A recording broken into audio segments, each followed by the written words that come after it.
Hello everyone, in this video I will be giving you a tutorial on how to create your own dual molded legs for your LEGO minifigures. If you don't know what dual molded legs are, here's an example of something that are created by LEGO. These are essentially the same as normal LEGO legs, but they have a two-part injection mold to create this boot effect.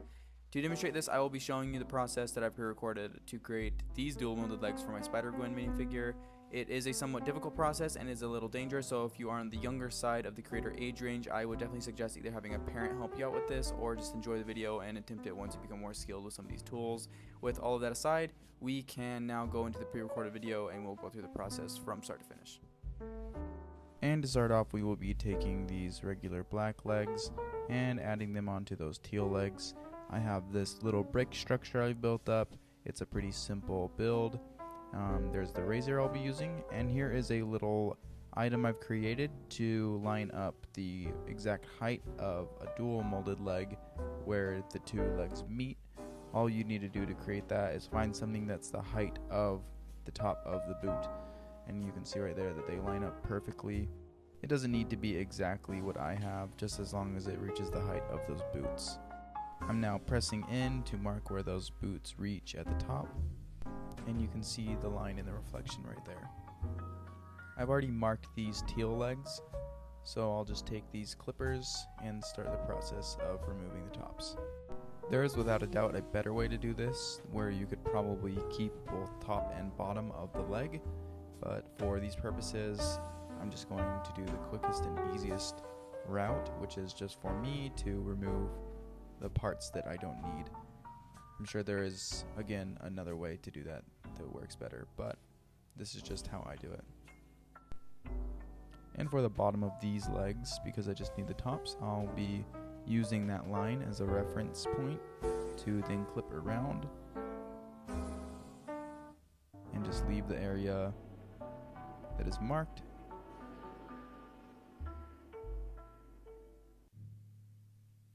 And I'll be doing the same on the other leg right here.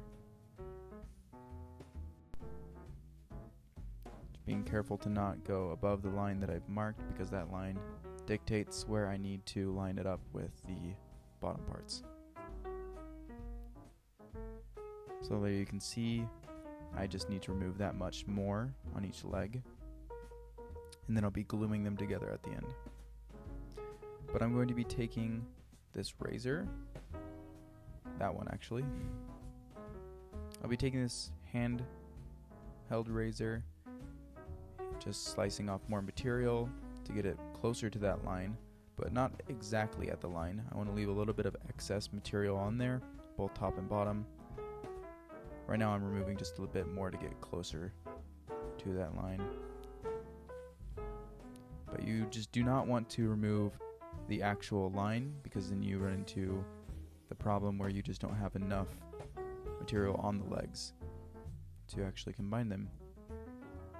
But I'm just cleaning that up with those clippers on the bottoms. And you can see I have this waist part right here, which I'm going to add both of those tops onto. And I'll be adding the bottoms back onto that little brick build system I have. And I will be various ways chopping and cutting and clipping, and then eventually going into sanding. But for now, just going to be chopping because it's not close enough to bring out the sanders. And I'm just using that straight edge razor just to try to get somewhat closer to where I need it to be. And this process will continue for quite a while of just slicing little materials, checking, and going back to slicing, switching the top to the bottom, trying as much as I can while this is on camera to get it as straight as possible, because it is quite difficult while I am not at my normal angle. I have a camera in between what I'm doing, so just slicing and checking, going all the way to the back, trying to get it as even as possible, not having it slanted to one side or another. That requires just constant minimal bits coming on and off. Just the tiniest of bits need to come off at sometimes. So I'll transition back to the black parts. Get rid of the debris because it creates quite a bit. And just remove a little bit more. Again, I don't think even at this point that I have been cutting at the marked lines that I've used. I'm still just removing just right up to those lines, but I guess I'm going to be breaking out the sandpaper here. And this is part of the process where with the sandpaper, it'll be a lot of... So it looks pretty good. I think I'm going to even compare it to some other legs here in a bit. But I guess also the idea I wanted to go with any dual molded legs I create is to have it as straight as possible, not having any wonky side or one that's higher than the other. I think with this actual pair, that was one of the issues I ran into, was that I think the left side was a bit higher than the right, and so I needed to compensate on both sides, getting rid of more of that debris and breaking out the sandpaper now. So I think this is actually just a 400 or 600 grit, not too sure, but I don't do too much sanding before I go ahead and check what that looks like.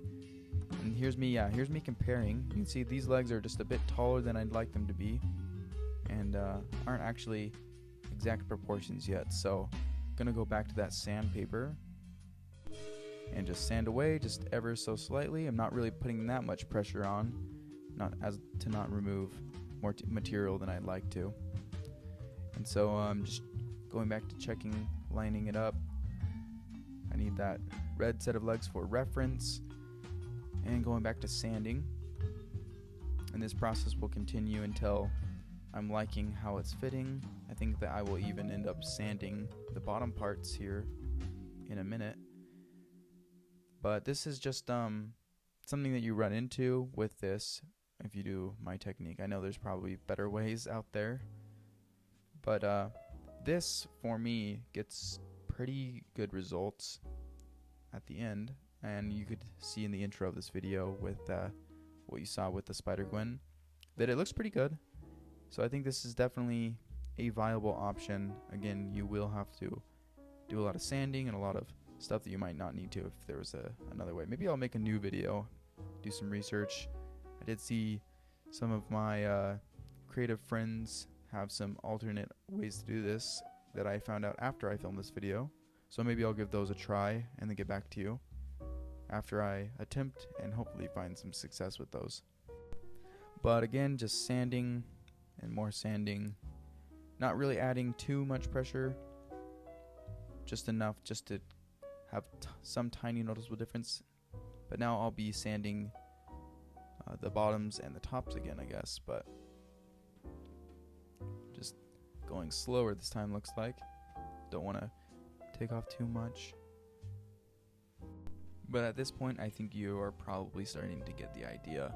So I might flip this into like 5 times speed. Right now we're at 2 times speed.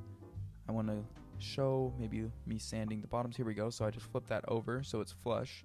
And I'm going to be sanding the bottoms there. But I just wanted to show you a little bit at only 2 times speed what it was like a little bit to sand the bottoms. And again, it's just that process. Sand a tiny bit. Bring it back on, check the reference. It's still too tall, but it's getting there. And then probably here in a second, just go back to more sanding and checking and sanding and checking. So I'll flip this into higher speeds. Best advice I can give is probably just to remove less than you're thinking and check more than you'd like to. But I will return when we have the next step. I'll just flip it into 5 times.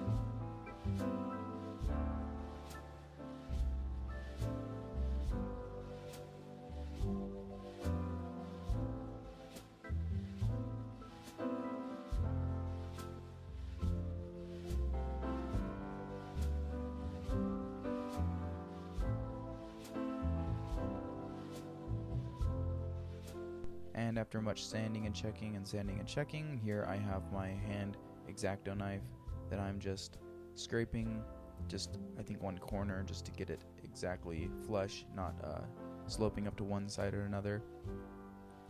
But I will be taking those, and I will just be taking my super glue here and just dabbing just the tiniest of tiny bits on those legs there. Looks like it's not coming out, so I'm just going to put that back on, and then I'm going to be testing this here on a paper bag or something.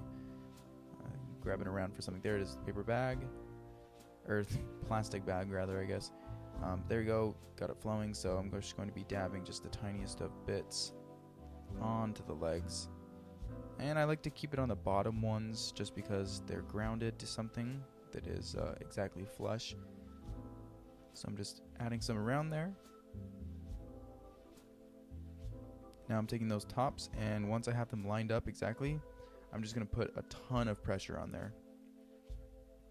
And then scraping off a little bit of stuff that came out, but just putting a ton of pressure to get them to mold on correctly, and sort of melts the plastic around in a bit. And I'm just scraping off some excess super glue that came out the front before it dries. And on the sides, I'm not really cutting the plastic, I'm just trying to get rid of that super glue, being careful. And there we go. So basically that is it, that's done. So all we got to do is just clean up the area now, but for the most part you are all done. And yeah, that's about it for this video. Thank you so much for watching. If you have any more requests for different tutorials down the line, drop it in the comments. If you have any questions that I didn't clear up, also drop those in the comments. I will try to reply to every question. But yeah, please subscribe, check out the channel for future tutorials and stuff like this. Thanks for watching.